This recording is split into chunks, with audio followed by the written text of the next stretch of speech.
Lakukang Style Bamukmin menegaskan, pihaknya siap menggelar demo besar-besaran apabila konser band asal Inggris Coldplay ini tetap diselenggarakan. Novel Bamukmin melanjutkan, pihaknya siap mengerahkan ribuan massa mengepung bandara saat kedatangan Coldplay. Novel menambahkan, aksi besar ini akan sama dengan yang mereka lakukan saat menolak kehadiran Lady Gaga pada tahun 2012 silam. Menurut Novel, alasan penolakan ini lantaran Coldplay merupakan band musik yang mendukung kampanye lesbian, gay, biseksual, dan transgender.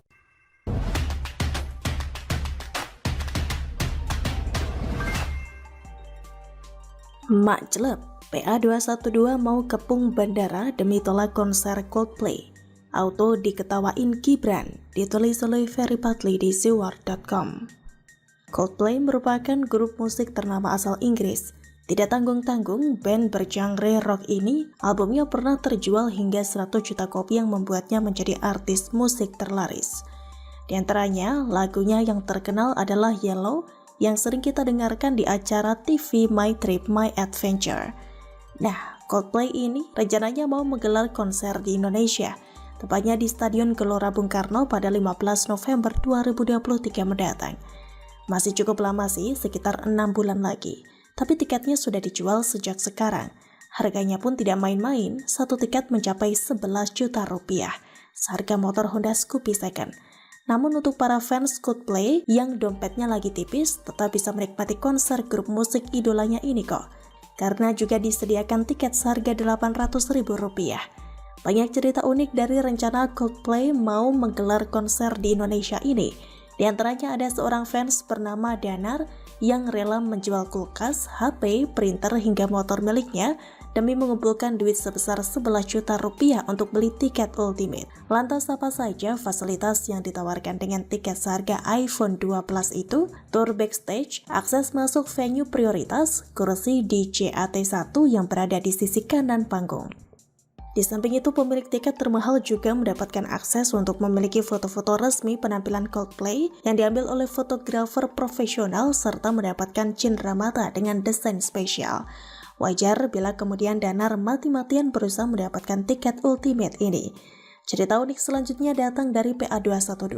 Diketahui kelompok kadrun itu menolak dengan keras rencana kedatangan Coldplay ke tanah air. Alasannya karena menurut mereka Coldplay mendukung LGBT dan penganut paham ateis.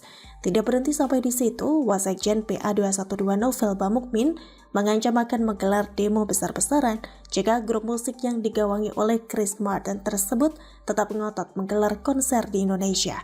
Bahkan, Novel dengan nada tegas mengatakan akan mengerahkan ribuan massa kadrun di Bandara Soekarno-Hatta saat personel Coldplay tiba di tanah air nanti. Saya mengimbau panitia dan promotor segera membatalkan niatnya mendatangkan Coldplay. Kalau masih nekat, maka kita akan gelar aksi besar dengan memblokir lokasi atau kita akan kepung bandara.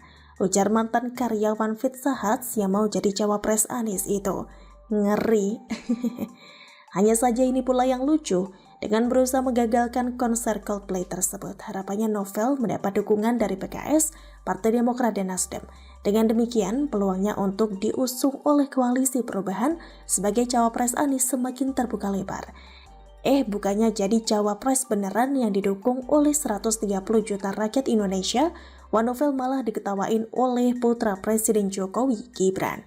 Wali Kota Solo itu pun memberi komentar dengan emoji wajah tertawa sampai menangis pada berita yang berjudul "Tolak konser Coldplay, Wasekjen PA212 kalau nekat kita kepung bandara" dari laman FIFA.com melalui akun Twitternya @gibran_tweet.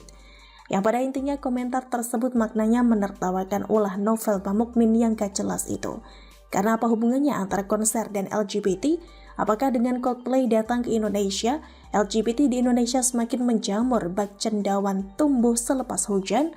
Kan tidak. Begitupun dengan orang tidak percaya Tuhan. Mereka jadi ateis tersebut bukan karena Coldplay tapi karena alasan lain. Artinya, mau grup musik yang menyanyikan lagu Viva La Vida itu menggelar konser di Indonesia atau tidak akan ada pengaruh. Tidak akan ada pengaruhnya sama sekali dengan jumlah penganut paham tidak percaya Tuhan di negeri ini.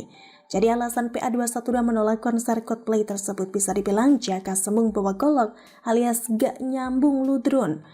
Malah alasan yang lebih masuk akal, mereka menolak kedatangan Coldplay ke Indonesia karena tidak mampu beli tiket. Karena pemalas, kerjanya cuma demo melulu, jadi pemasukan pun tidak ada. Wajar bila kemudian diketawain oleh Gibran. Justru dengan Coldplay menggelar konser di negeri ini memberi banyak manfaat. Pertama, memberi hiburan bagi masyarakat. Kedua, meningkatkan ekonomi masyarakat. Seperti tempat penginapan jadi terisi dan jualan kuliner akan laku. Karena orang nonton konser juga joget kadang berdesak-desakan pasti minimal akan haus. Ketiga, menambah lapangan pekerjaan. Semakin sering menggelar konser, tentu promotor semakin membutuhkan banyak tenaga kerja. Yang ini akan mengurangi jumlah pengangguran di Indonesia, dan lain-lain. Sepertinya Novel Bamukmin perlu melakukan studi banding ke Solo supaya dia tahu bahwa industri hiburan itu seperti sering menggelar konser mampu meningkatkan taraf hidup masyarakat. Karena bisa saja si mantan pentolan FPI ini jadi Menteri Ekonomi Kreatif dan Pariwisata kalau Anies terpilih jadi presiden nanti. Sebagai balas jasa, Kadrun telah mendukung dia. Bagaimana menurut Anda? Elektabilitas simulasi 10 nama calon presiden, bakal capres PDIP Ganjar Pranowo menempati urutan teratas yakni 34,6%. Diikuti bakal capres Gerindra Prabowo Subianto 28,1%. Simulasi 3 nama capres, elektabilitas Ganjar mencapai 38,2%. Prabowo 31,1%. Saat ini memang masih dipimpin oleh Mas Ganjar, tapi kita tidak tahu dinamisasi dari pertarungan elektoral mendatang.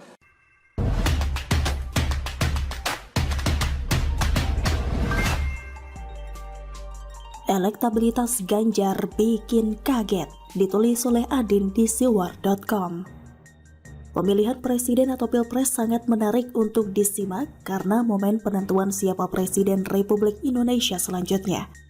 Joko Widodo menjabat sebagai presiden sampai Oktober 2024. Karena tidak bisa maju lagi sebagai capres, dapat dipastikan tahun 2024 nanti, bangsa Indonesia akan mempunyai presiden baru. 3 kandidat kuat telah muncul yakni Prabowo Subianto, Ganjar Pranowo, dan Anies Baswedan. 3 orang ini sudah lama menjadi langganan 3 besar sebagai kandidat capres terkuat. Seiring dinamika politik yang terjadi, ketiga orang ini telah mengalami perkembangan politik masing-masing. Anies Baswedan didukung Partai Nasdem, Demokrat, dan PKS. Prabowo disokong penuh oleh Partai Gerindra dan PKB. Terakhir, Ganjar Pranowo akhirnya resmi diusung PDI Perjuangan sebagai capres. Salah satu indikator yang mendapat perhatian tentang capres adalah elektabilitas. Makin tinggi elektabilitas, maka makin besar kemungkinan menang di pilpres nanti. Masing-masing kandidat mengalami fluktuasi nilai elektoral sesuai kejadian politik yang terjadi. Elektabilitas Ganjar Pranowo dalam beberapa kesempatan terjadi turun naik. Berdasarkan hasil survei terbaru, elektabilitas Ganjar sangat mengagetkan. Lembaga survei Carta Politika merilis hasil survei elektabilitas Capres 2024 yang membandingkan setelah polemik Piala Dunia U20 dan deklarasi Capres PDIP Ganjar Pranowo. Elektabilitas Ganjar sempat anjlok terkait isu Piala Dunia U20. Nilainya cukup drastis, dari 37,8% di bulan Februari menuju 31,4%